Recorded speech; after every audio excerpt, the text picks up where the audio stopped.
us off. Thank you very much. Thank you. Would you tell us who you're directing the question to, if you'd like? Everybody who puts a question. You don't have to, or to the whole panel. I think this is really one of the people who wants to pick it up. Though it takes up a topic that was on earlier this morning.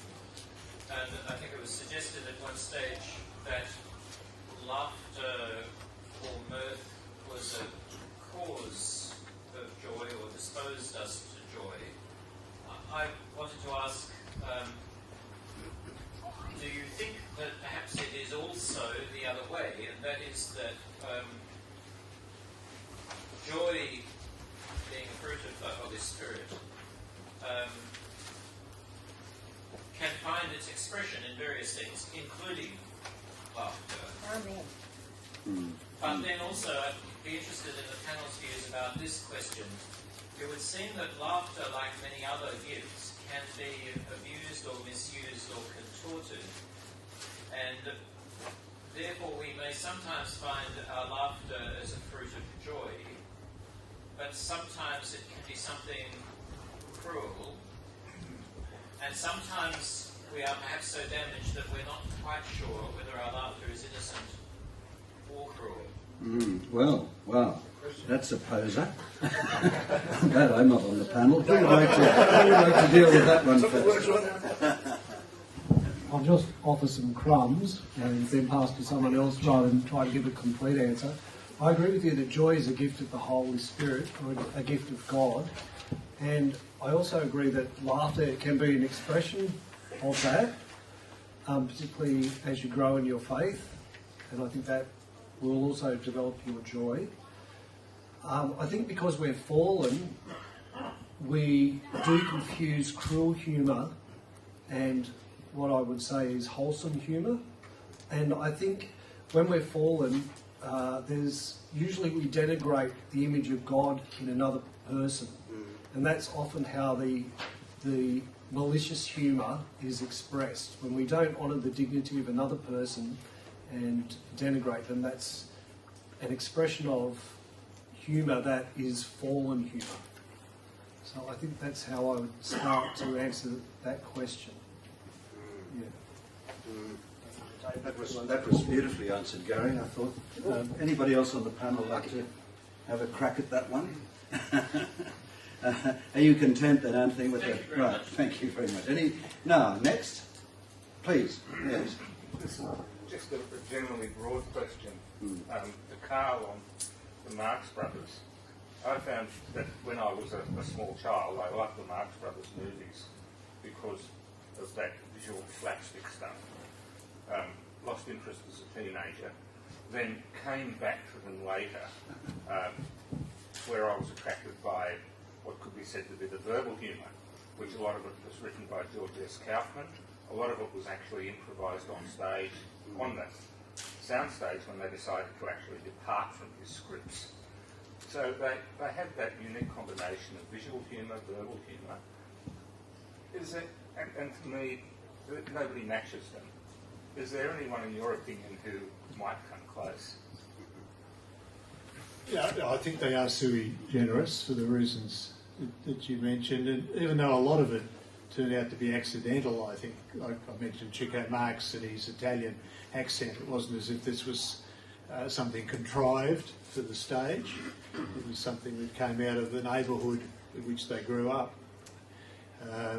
Harpo, there seems to be different explanations, but one of them for why he never spoke a word in the movies, played the harp, but he didn't speak a word, was because at one stage he was on, as a child, he was on the stage, overcome with stage fright, and he didn't say a word. And he was so funny when the brothers came to develop the possibility of becoming a family group of comedians. They thought he's much funnier that way, saying nothing. And if he did say something, in addition, I think he had a rather squeaky voice, which wouldn't have appealed so well to audiences. So they end up as a group, I think, that where the parts, the whole is greater than the parts. And as you said, Stephen, you can sort of pick out things, and certain things might appeal at certain ages more than other parts. But there's so much to them. I mean, if you look at the Goon Show as perhaps the only British equivalent I can think of, it's a very different sort of show. Although Spike Milligan probably could have been an honorary Marx Brother, but I think they just had that combination of talents. It was also honed on the stage. I mean, Margaret Dumont, the very tall lady that appears in virtually all their movies, and somebody said she should have got an honorary Oscar for all that she had to endure, especially with Groucho. Nobody's ever been wooed like poor Margaret by Groucho.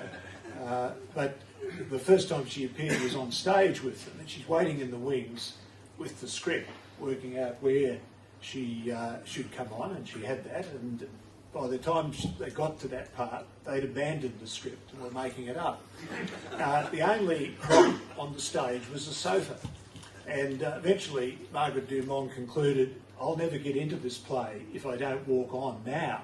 So she walked on. Groucho suddenly sighted her and said, "Oh, won't you lie down?" So that was the beginning of a wonderful relationship. Keep it there.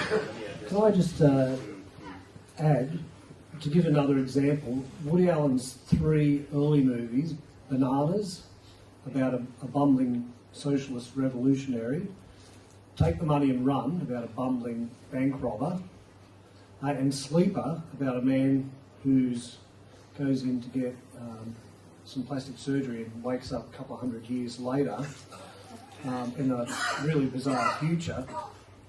I think he combines, and he loved the Marx Brothers, and he's paying homage to them in those movies, and there's got that lovely slapstick as well as the quick witticisms in those 3 movies particularly. He lost the slapstick later on, but in those early movies, the slapstick and the wit is right up there. It's first class. And he would be another one in those 3 early movies that has that combination that you're looking for. And he also loved Buster Keaton as well. And the other person I'd suggest is the Frenchman Jacques Tati, who brought that visual slapstick as well as just this incredible verbal facility to Mr. Bean. There are others, yeah. I'm glad you. Just an interlude. I'm glad you mentioned Bananas because it allows me to tell you my favourite Groucho Marx, where he's hosting people at breakfast, and a man helps himself to a banana, then has a second, and Groucho says, "Hey, bananas don't grow on trees." Now, show me those hands again. We've got David down the back. I think that was the first. Then we got Edmund, and then this gentleman. So David first. I think you might have been first. And then we've got Jessica, too, perhaps number 4. Thank you. Thanks. I think I raised this at lunch informally with Gary, but it's just the whole panel. In writings of sort of comedy and humour, Woody Allen, there is an element of absurd, sort of silliness to it. But what about writers like Samuel Beckett, especially Waiting for Godot? If anyone was familiar, it is an absurd play piece, and it is strange, it is funny, but it doesn't bring one to laugh. Where would that fall in sort of Chesterton things? Was that for Gary I initially? spoke with Yeah. I've forgotten your name, sorry. David. David, I spoke David, with sorry, David. yes. Who would like to I'll give handle someone that? else a go. Somebody else like to handle that one? It looks like you've outwitted the panel. We're still waiting for Godot.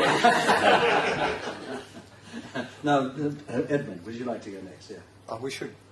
We probably should say something. Oh, well. I think it's related to the fallenness. Fallenness, yeah. David, when you mentioned Beckett, were you presenting Waiting for Godot as a funny play?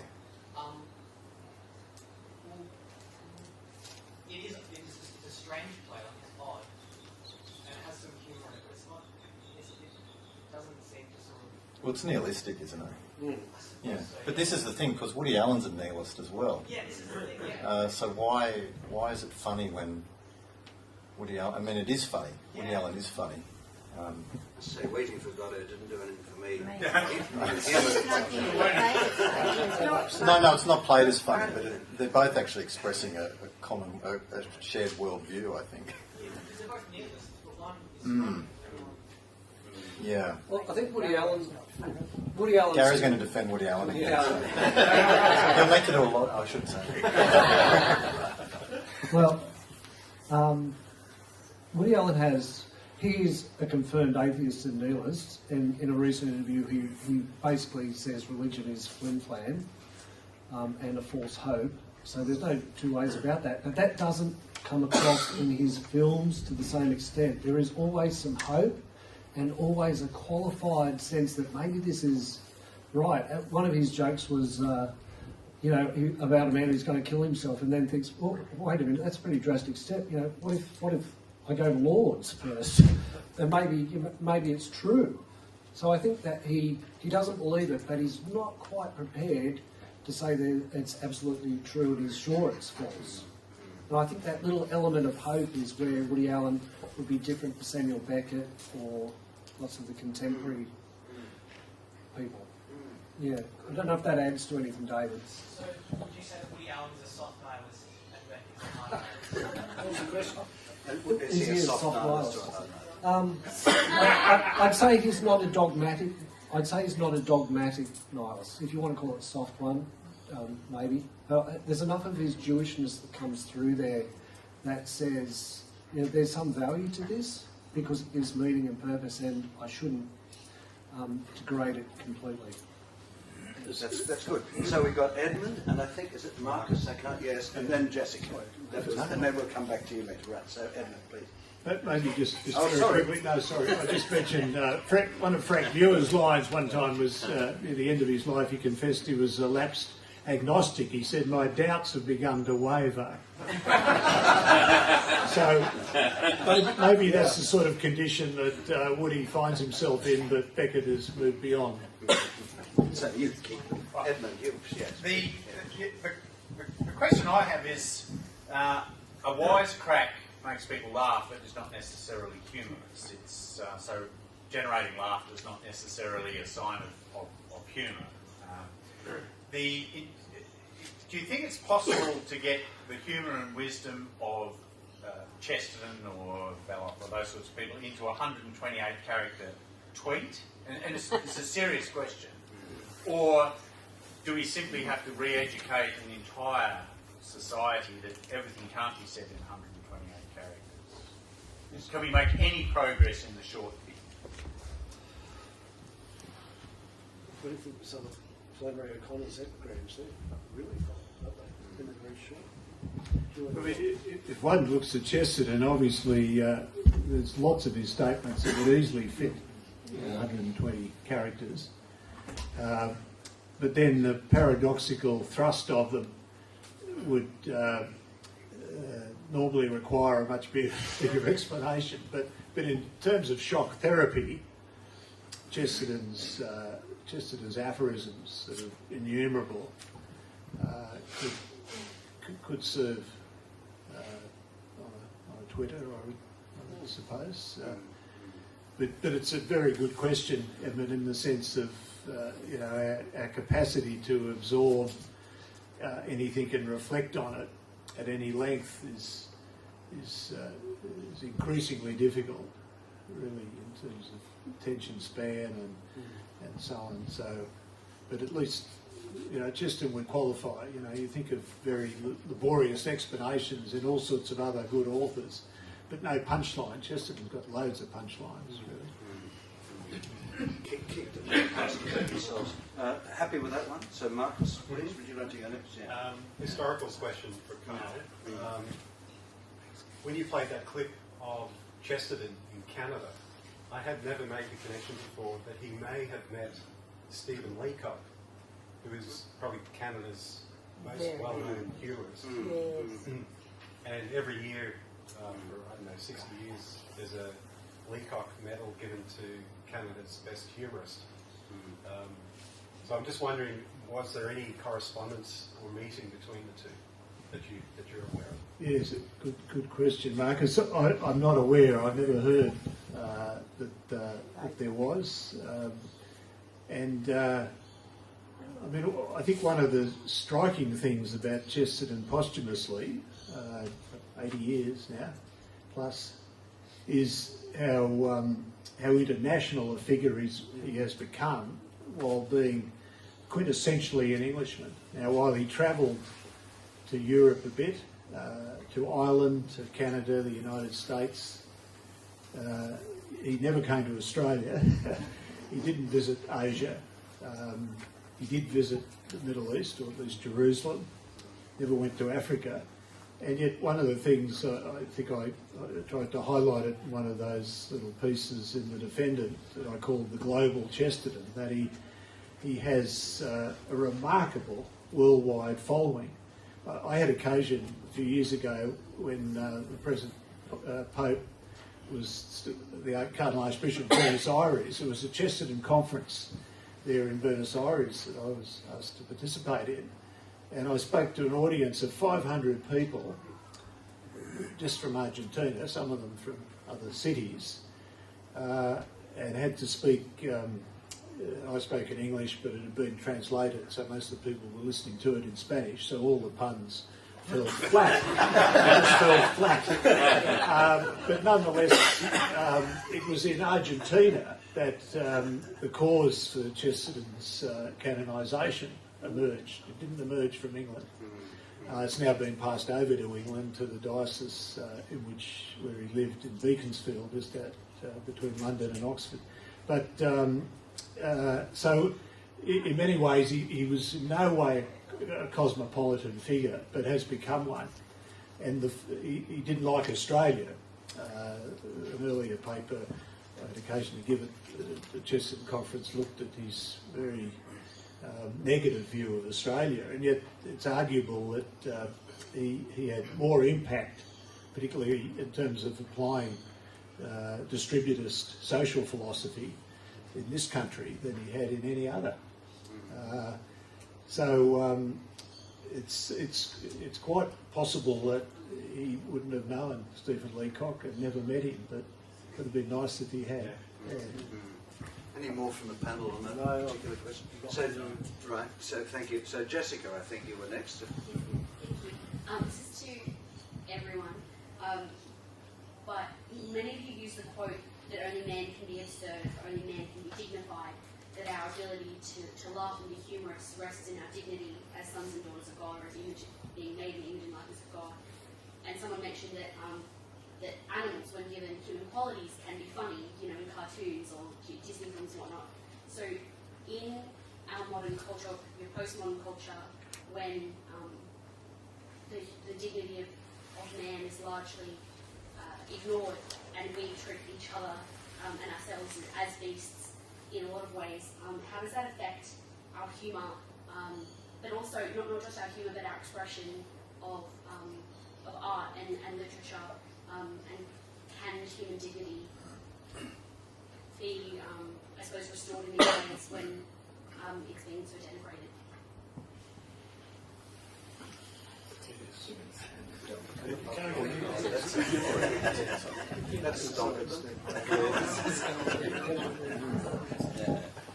Thank you, Jess. Sorry, it's convoluted. It's a good question. It does broaden the debate a bit, but in a very good way. And I think somebody adverted earlier today to the proliferation of zombie television shows and zombie movies and The Walking Dead, and it was Gary, I think.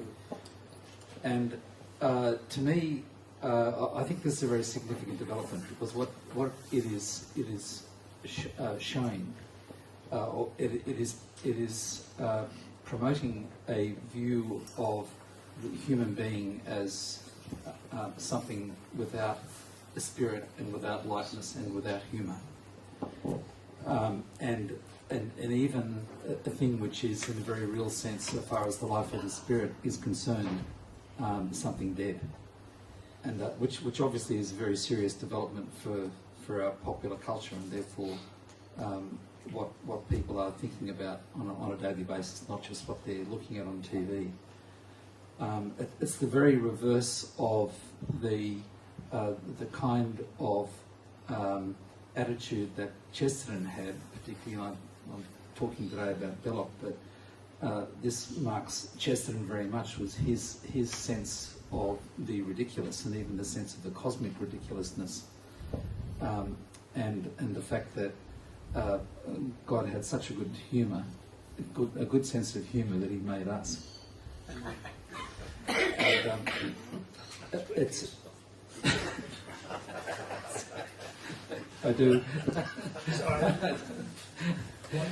But so I think, Jess, yes, to me it's a very significant thing.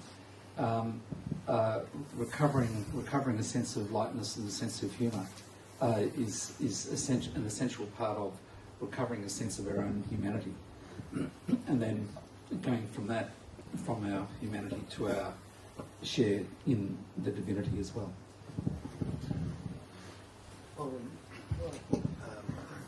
Yes. Just to add to that, there will be I think we're going to have, people will get more and more desperate to find humour when you don't believe in a soul and you don't have solid values. So I mentioned that humour will have to be hounded out of a diminishing reserve of humanity. The other thing I'd say is Chesterton said there's always a reaction. Reality is so complex and humanity is so complex that we rarely achieve what we set out to do. We achieve additional things beyond that. So yes, we face a nihilistic culture, but there will be a reaction because human nature is irrepressible.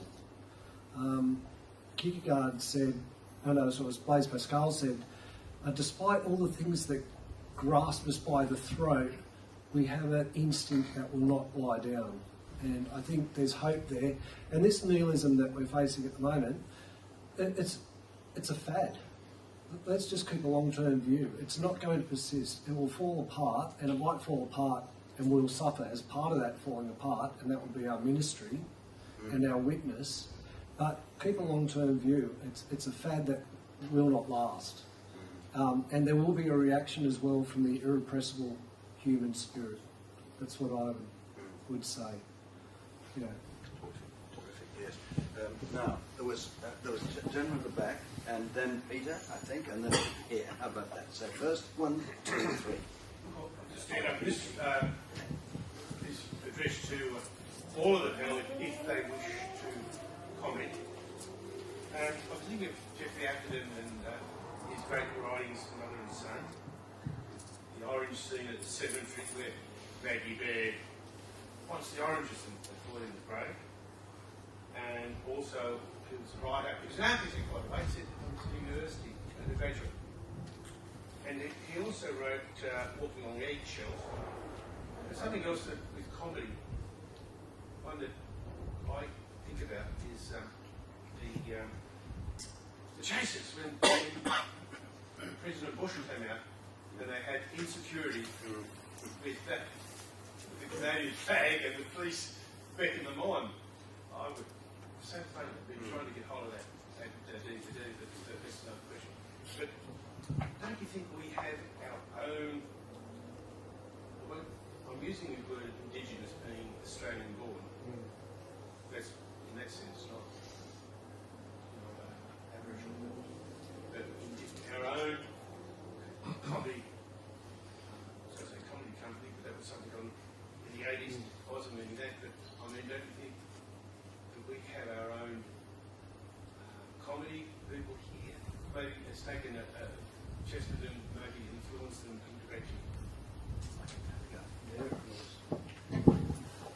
I don't think Chesterton influenced him, but we have a comic genius in Barry Humphries. Yeah.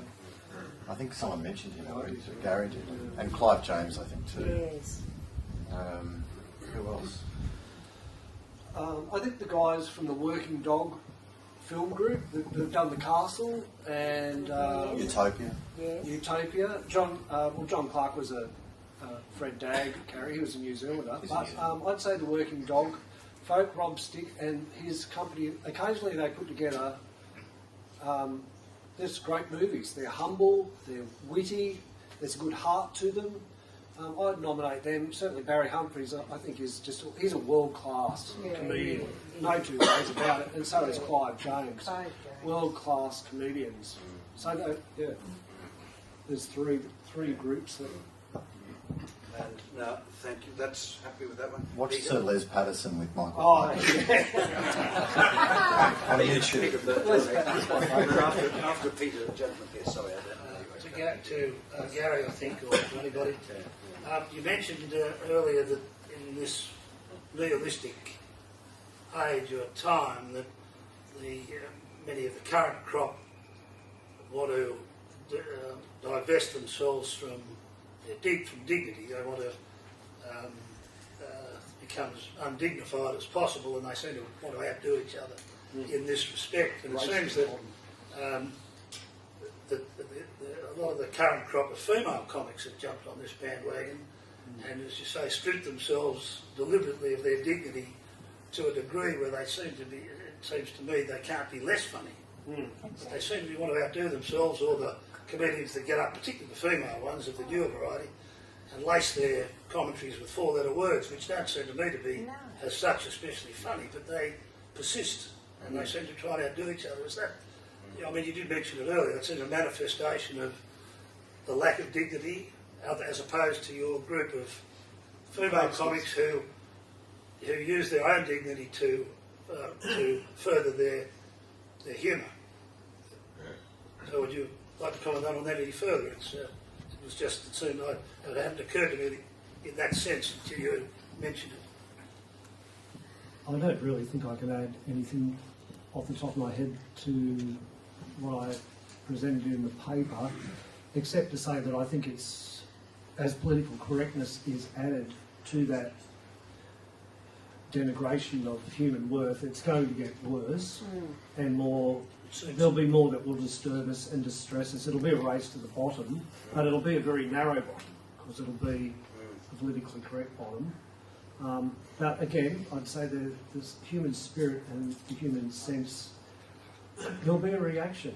And things, as Chesterton said about art generally, it doesn't go in a flow, it wanders, and we get sick of one thing and then we move on to something else. We're tired of Impressionism, we go to Post-Impressionism. Oh, we've explored that for a while, we'll go to Cubism. It's not a progression, it's just a dance around to keep ourselves interested and to find and explore the things that God's given to us, even if we're not aware that that's what we're doing. So I think it will get worse. Something to look forward to. But I think if I'm reading Karl's body language, he's got something to say.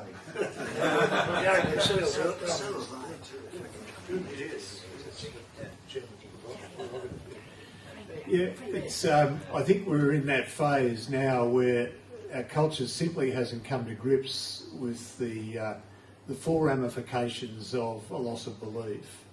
So many of the things we've touched on today that are at the root of humour. Dignity is an absolutely critical one. I don't think these people understand the idea of dignity really, and therefore the idea of being undignified it's almost in a nihilistic age. I think it's almost impossible for them to get their head around such an idea. Now, as the culture declines in that respect and loses more and more belief, among other consequences, the capacity for humour has got to diminish and continue to diminish. I was talking with Father Rochford earlier at the break about how I was a great fan of the Frost Report in the 1960s, which was a satirical show, 1967-68, and the culture was still intact at that stage. It hadn't quite, the revolution had not occurred, and it took a whole set of themes of defence, parliament, tourism, education, and each of the institutions that were satirised, we still believed in, we still saw great value in, and even though in a sense they were mocked, the mocking was only effective and funny because we still believed in them. Now we don't believe in them, there's nothing to mock. We regard the whole thing as a self-mockery. So, if you don't believe in the churches, you don't believe in the trade unions, you don't believe in Parliament, you keep on with that continuing diminution of belief, you certainly have, among other things, made the capacity for humour and laughter less and less. Now, in time that is going to dawn, and while we find substitutes, as Gary said, I think, in fashions, and the fashions just keep changing, at some point the fashions are going to have to revert to orthodoxy. Yeah. In the way that Chesterton explains in the early part of orthodoxy. He didn't come to the threshold of faith, where he received God's gift of faith, through reading apologetical literature. He was well acquainted with what Christian and Catholic apologists had said, particularly Newman. But the people that convinced him were the anti-Christian writers. And he has a phrase, a sentence there where he says, "Almost thou persuadest me to be a Christian." I mean, they're thinking the lack of quality of it, the lack of integrity of it, everything just predisposed him to belief. So it seems to me we're moving more and more into that age where what conversions there may occur are going to be stunning. They're going to be a complete counter to the way the trends are going. And one of those will be we've got to somehow recover the capacity to laugh, because we'll die otherwise. Yes, thanks. If I might just come in here as an outsider, it just struck me that the intent of so many modern comedians is to disgust and shock, I think, and audience reaction to that is often laughter, but I don't think that's humour. I think it's titillation, and people enjoy, they derive some pleasure from seeing revolting language or revolting actions on the stage, things that will offend their less popular friends. Yes, please. Yeah.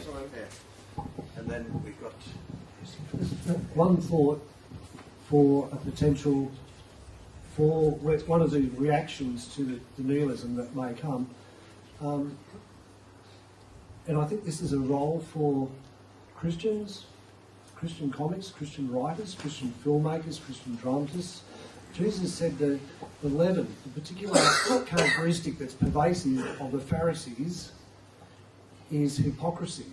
And I think one of the ways we can unmask the nihilism is to highlight in a comedic way the hypocrisy of the Pharisees, the politically correct people who are so quick to judge, who are always holier than the rest of us because they've got shopping bags that they take, to the shop rather than use the plastic ones, and they've got, Sea Shepherd beach towels, and etc. They're always better than the rest of the population. I think if we can unmask that leaven of hypocrisy that is their characteristic, there'll be a real opportunity for constructive Christian or orthodox-based humour.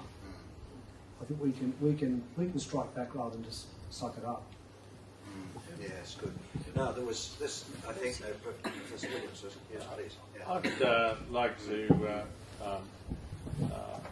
thank each member of the panel today. I found today the individual and collective scholarship today has been rather challenging, very challenging, and informative, and entertaining. And but one thing that I'd like to get your comments on, the one thing that has just been mentioned there, the human beings are the only ones who can laugh, and which intimates that animals can't. And we're talking about bad humour, but surely if God sees a sense of humour as a doorway to revelation of our divinity and of God, he wouldn't entrust this frail, foolish human beings with just they alone can have it, but this sense of humour. And the neurosciences are telling us, revealing the nature of animals. They're not just these walking, breathing things that we dominate. They are a lot more than that, and they communicate with us. And this revelation of the depth and breadth of the way they communicate, but their sense of humour, I believe, is a lot purer. It's more innocent. We ruin it. I mean, I think when you can go for a walk and you can see a kookaburra and he laughs, you know, he puts his head back, and I don't know what he's doing, but he sure as hell looks like he's laughing. And all the own jokes. That's right. And it's not bad humour. It seems all the boys and girls around him seem to have a ball. And then when you can see animals and dogs and all that, they seem to be able to chuckle. And I think God surely they can have this sense of humour that is far beyond our kind of puny sense of humour. And the sense of, have you ever been with whales? I mean, the whales can come up and they can look at you and there's something really spiritual there. And surely God entrusted them with this sense of humour that we can allow ourselves to see another dimension to the spiritual. I'd like to hear your comments on that. This will end up with a debate about whether animals can go to heaven, I think. No.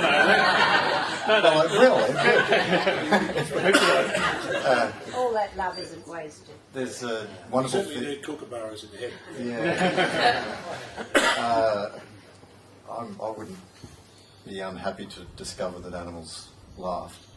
I don't know that we can conclude because a kookaburra sounds like it's laughing that it's laughing in the way that we laugh. They do comical things, don't they? Things that we find comical. I guess the question is whether there's comic intention behind those actions. I find it that there are more things in heaven and earth than are dreamed of in my. But I find they challenge our sense of humour because they seem to be pure. They're funny. Yeah. I mean, I know what you're saying. That's exactly. I agree. We've always had dogs, and close to our dogs, I suppose, sort of things. But the only clear indication I've ever had of a deliberate and intentional sense of humour from an animal was from a magpie, whose specialty was taking out shoelaces. And he would come and appear to be interested in your shoe, then take the shoelace out, run away with it for about 5 minutes, and tease you, then bring it back. He was well known for that.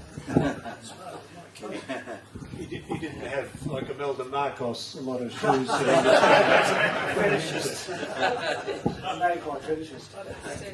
In Roger Scruton's latest book on humankind, human nature, he deals specifically with that question, and he gives the example of a hyena, just because we say, hyenas laughing. But the point of intention, comedic intention, it doesn't seem to be there, and we don't have a real reasonable right to ascribe it either. They don't think in terms of proposition, as far as we know, of predicate and subject, and I think that's the difference. We need to be careful we don't anthropomorphise too much, I think. But I'd also say, who knows what God has presented? It's a mystery. No, it's fine. I just wanted to add, there's a wonderful scene in Seinfeld when Kramer has to go and apologise to the chimpanzee in the zoo because he's upset the chimpanzee, and the chimpanzee won't eat after this event. And so there's this wonderful scene when Kramer goes back and talks to Barry, the chimpanzee, and after the apology, the chimpanzee, he takes a drink of water and then spits it out at Kramer, which looks like it knows what it's doing. But there's a wonderful Eastern Orthodox theologian, he's American, David Bentley Hart, and he's written a number of pieces recently in First Things about this, and he has some amusing things to say about it. I think he calls them Thomas of the strict observance, who keep writing to him to tell him that his dog's not going to heaven. And so it's the same thing, people insist that animals don't laugh, but I assume they don't. But as Gary said, they could. There might be some level, and what that magpie did does seem to carry some Well, that was attention. deliberate, 'cause he did to everybody. Now, Just a very quick question. Would you like to wind it up then, Carl? Yes, I think So just, that's well, That's all I'm maybe saying. two, is that okay? It's not a question, it's really just a comment. Remember Fred Daly, are there any funny politicians anymore? And 40 years ago, Keating was quite funny. Yes, You very know, funny. but are there any funny ones today that make you laugh that aren't just... Barnaby's funny. Barnaby, I thought of him. Yeah, good one. But you mean intentionally. I think it's very dangerous now to be a funny politician. I know, it's sad. Gentlemen, just there, would you like Everybody to... laugh. Did you have... Yes, please, would you like to... Did you have a question? I think it would be like, Sorry, I thought I saw your hand up. you want to make God laugh. How can you make him laugh? You make plans. Yes. Well, tell them your plans for life. Big shopping centre or a huge building. That is like a little child. Look, Daddy, I have a big castle in the sandpit. And then he come up with you. See, that's the moat here, and this is the bridge, and that's, I'm safe in the castle. Now, we smarter than big guys, that's it. We love that. Now, when God sees, tells us down a little big shopping centre, so what? An old woman or an old man or anybody who really like to cares for a poor person. It's a greater job than a shopping centre, isn't it? Thank you. Yeah, that's good. I think we need to wind up. So thank you to the four members of the panel. It was a wonderful discussion.